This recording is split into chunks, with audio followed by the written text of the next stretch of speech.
Now, before we get on with today's fare, I just wanted to give a shout out. You know, you guys see the poster in the background there. I'm a big fan of the series, and obviously, man, James Caan, one of the last real men that were out there, and unfortunately, you know, the way it took with his couple of very litigious wives in his previous relationships, he had to do a whole bunch of films that more or less discredited his very illustrious career. But from Godfather to Brian's Song to Misery, of course, if you know that one, that's a good one. Then, of course, Las Vegas, one of the last good television shows that was on there for a long time. Yes, he passed away at the ripe old age of 82, of course, succeeded by many of his wives, and then also his son, who's a decent actor in his own right. But yeah, don't really have much to say on top of that, other than, yeah, it really is a great loss, and we're starting to get to this time frame, and thankfully he got to live for as long as he did. But all of the good movie stars, the recognizable faces in Hollywood, they're starting to age out, and it's pretty sad in and of itself. And somebody who died in another type of sense, Boris Johnson announced his resignation. I guess it would have been earlier this morning, right? Time change and all that stuff. But yeah, no, he's out. Well, at least he's going to be out. He announced that he's going to be out in about October or something like that, whenever the conservatives can figure out who's going to take over for him. Now, this is going to be a little bit different than just about every other, you know, leader who should probably, you know, take a fucking seat and, you know, follow ranks. The way that it worked here with Bojo, he lost his seat mostly because nobody was really sticking up for him anymore. Everybody was resigning, or he was he fired somebody yesterday. I thought I seen like that, one of his closest advisors. It started to get to a point where it was looking like that scene from Downfall that everybody quotes, okay, whenever somebody spurgs out. It was Hitler yelling at all of his incompetent generals, but then, okay, with a nice little glint of revisionist history, his generals looking around and being like, actually, you're the fucking fault. So we're just gonna go ahead and head on off to Argentina here for a minute. But oh man, Boris Johnson's left holding the bag, and it's sad, kind of the state of the Conservative Party in UK politics as it is, okay, because the party to take over, like the Labour Party, is in total fucking shambles, right? Nobody's really enthusiastic about Keir Starmer, okay? Nobody's, you know, early jostling for a return of the Labour Party, okay? Tony Blair kind of firebombed it on the way out, and Jeremy Corbyn's commie fucking inklings, okay, really kind of left a sad or sour taste in everybody's mouth. So that party's in shambles. And then, of course, you have the Lib Dems, who are just a fucking joke in and of itself, and Scottish Independence Party wants to get that one thing and then just fuck off into eternity. So it's really just kind of a muddle-fucked state, because the Conservatives, man, the UK Conservatives came in with such an overwhelming mandate from the British people, where it's like, okay, we want you guys to lead the country through Brexit and get us through all this shit. Because he assumed office, right, in the fall of 19. I think it was, yeah, it was 19, right? It was supposed to presage everything else that went on, but making sure that other elections didn't quite follow suit, the media decided to do what they were going to do, okay? Because they couldn't allow another, you know, right-wing movement to go through. But Boris Johnson started off pretty strong, right? Like, he had some pretty base takes about certain types of dress for certain immigrants that would come across the English Channel looking like letterboxes. Hilarious, right? And he was pretty good up until the point where he became prime minister, right? And some people are really good, but then when you hand them the reins of power, they really start to get shaky. And that's kind of what we've seen here with Boris Johnson, okay? Seems like a good person, but when he's in charge, okay, it really looks like he should have been more of a middle manager than the guy running the show. But let's get to what he had to say here today. So, Boris Johnson has finally announced that he is stepping down as Prime Minister after the resignation of more than 50 government ministers, including a Chancellor of the Exchequer, Rishi Sunak, whose successor, Nadeem Sawi, again, all of these very British names I have a tough time pronouncing, then called for his boss to do the right thing and go. No, ungrateful that you got that promotion, you dork. No, but it was right. You know, and the writing was on the wall, let's be completely honest. Johnson standing at a podium in Downing Street with his wife Carrie and his baby daughter Romy behind him. It is clear the will of the Conservative Party that there should be a new leader of the party and a new Prime Minister, and fuck, it's not me. He thanked those who voted for the Tories in December of 19. It's like, yeah, sorry for not living up to any of our promises. Yeah, but, you know, hey, we're still the best of a fucking sinking ship, so I don't really know. And he said that the reason that he held on for so long to the job was because of the mandate he received in that election. Yeah, no, sweeping mandate on things that you should have delivered. You got through Brexit through gritted teeth, sort of. Okay, you were better than Theresa May. You stayed on for a hell of a lot longer than she did. But then at the end of the day, okay, you promised that you'd run as a conservative and govern as a conservative. But then when he had the opportunity and you were tasked with the job of doing so, you didn't really live up to expectations, okay? You just kind of governed more or less like Tony Blair, really. Overspending and capitulation, okay? And on Wednesday, Johnson, 58, he also said it was painful to give up his job as Prime Minister, but he said that no one was indispensable, okay? I vowed to soldier on after admitting it was a mistake to keep Chris Pincher on the on as a government whip despite sexual misconduct allegations against him. That's what brought him down, some fucking nebulous Me Too claim? Alright then, okay. Don't know that entire situation, nor do I really care, because it's all in the fucking rearview mirror at this point. After receiving a hostile grilling at the Prime Minister's question time, and then before the House of Commons Liaison Committee, he was lobbied by Michael Gove and several other cabinet ministers who urged him to resign. But Johnson then sacked Gove as Secretary of the State for levelling up and appeared determined to carry on, having told MPs earlier he had a mandate from the general election victory of December 2019 and would continue to deliver on the Conservative Party's manifesto promises. You didn't do any of that shit. I've been paying at least a little bit of attention to this, but you just fucking outright failed, my guy. If you would have governed on that manifesto, people would be happy with you and they wouldn't be calling for your head, theoretically. But you fucking goofed. And you did for years being Prime Minister. You got through Brexit, sweet. But then you just started to do a whole bunch of weird shit, okay, that realistically every other head of every other government that was out there was doing also as well. But most of those, at least for a large portion of time, weren't exactly running as conservatives, if we're being completely honest. On Thursday morning, inshallah, my friend, who had been appointed Chancellor less than 48 hours before following Sunak's resignation, turned on Johnson, writing on Twitter, "This is not sustainable and it will only get worse for you, for the Conservative Party, and most importantly for all the country. You must do what is right and go now." What an ungrateful cunt. Then, at lunchtime on Thursday, Johnson finally confirmed he would be resigning, triggering a leadership contest for the Conservative Party. So, who's going to try to right this ship? Among the front runners will be, Rishi Sunak, interesting. Former Health Secretary Sajid Javid, okay, weird. Foreign Secretary Liz Truss, is expected to be running.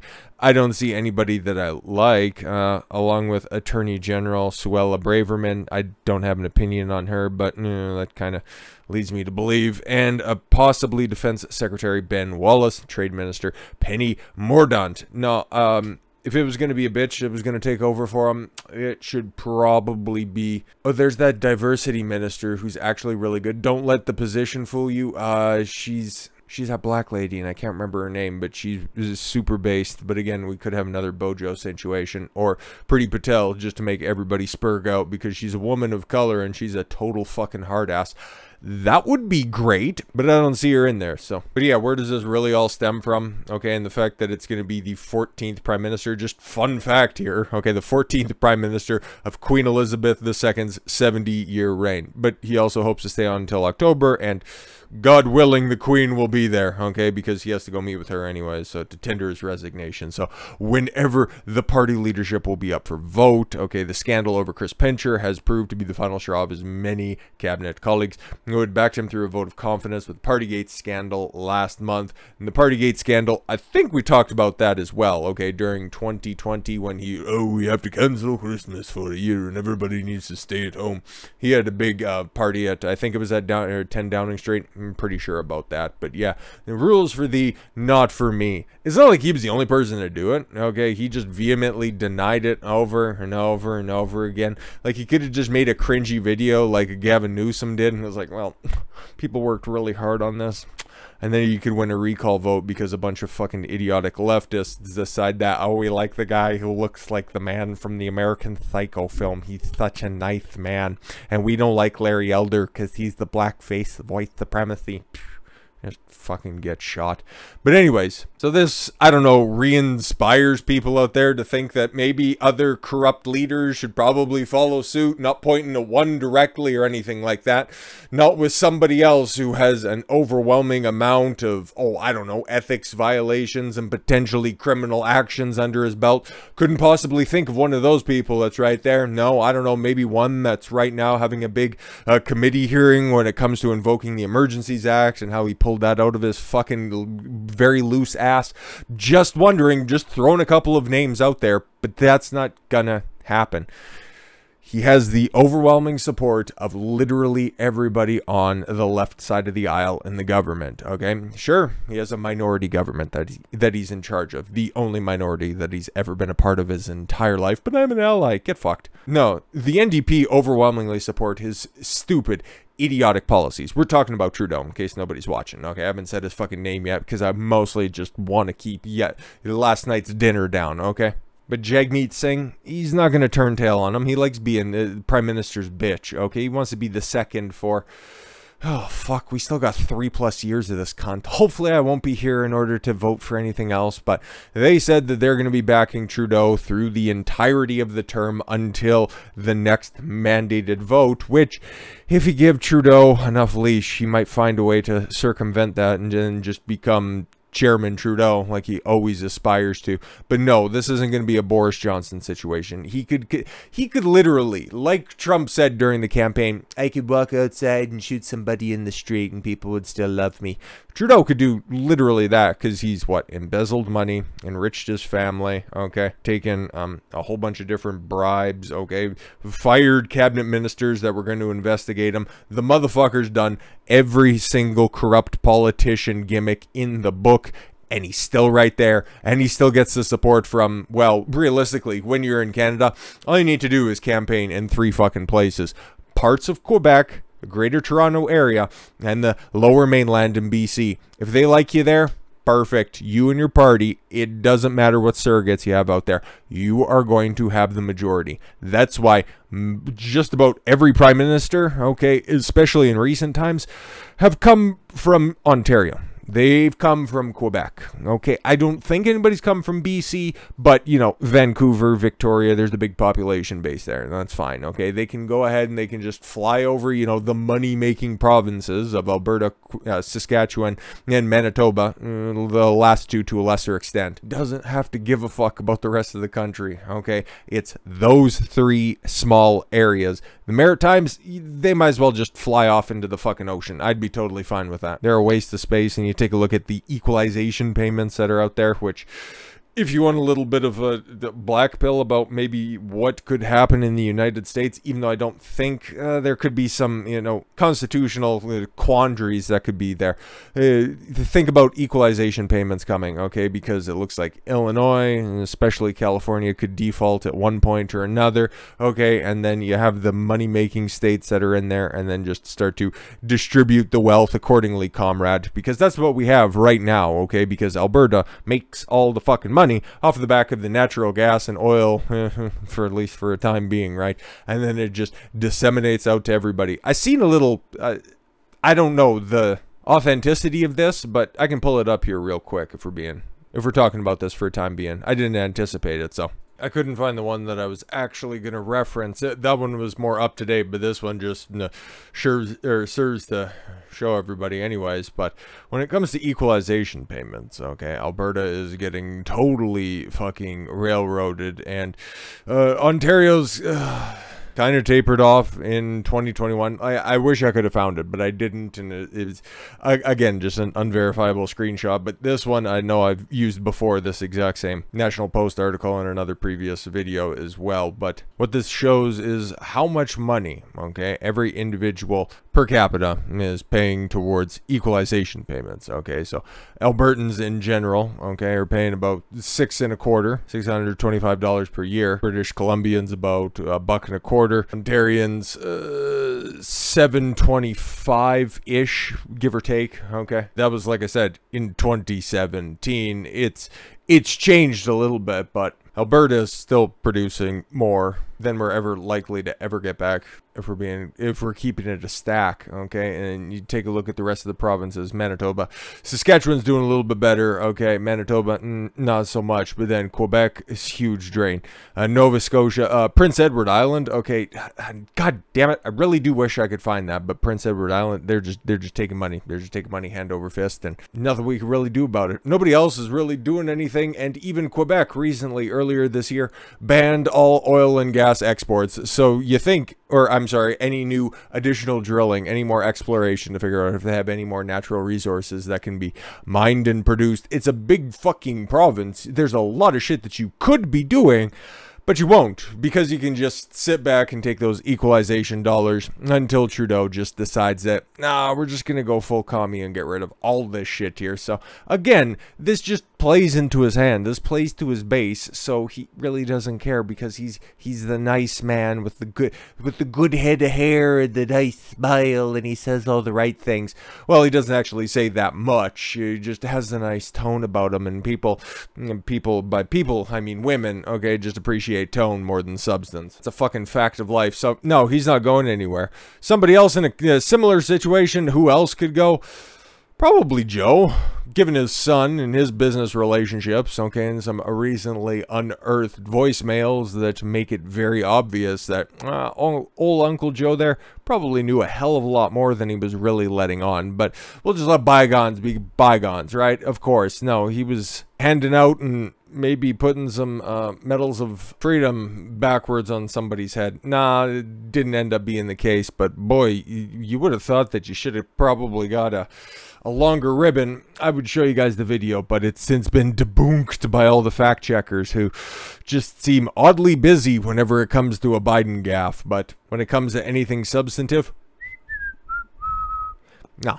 Disgraced first son, Hunter Biden, got a front row seat at the White House Thursday to watch his father hand out the Presidential Medal of Freedom to 17 honorees. President Biden's 52-year-old son was accompanied by his filmmaker wife, Melissa Cohen. I'm sure she's very talented, to the East Room ceremony, even as a federal probe into his overseas business dealings continued to dominate the headlines. Yeah, I wonder, given all of the press that was there and all of the astute journalists that were in attendance. Hell, Karine Jean-Pierre, the first black lesbian to ever be press secretary, because that's more important than if she's qualified for the job. But no, she said, oh, if you want to know about Hunter, you could ask him. Well, he was there. Did anybody ask him? I doubt it. But yeah, no. There's plenty of ammunition, okay? Plenty of substantive things that you could get rid of Trudeau, that you could get rid of Biden for. Are they going to follow the same lead as Bojo and step down? Fuck no, they got countries to ruin. It's sad. It's sad, because the UK could really right the ship with proper leadership. Given the people that are, stepping up to fill that position, it doesn't look all that promising, but they're in far better shape than the near term for the United States, and definitely for Canada, even much further into the future. But with all that said, thank you all very much for the gift of your time. I've been Don Consuelo. I want you to follow your gut and get after it. Take care, everyone.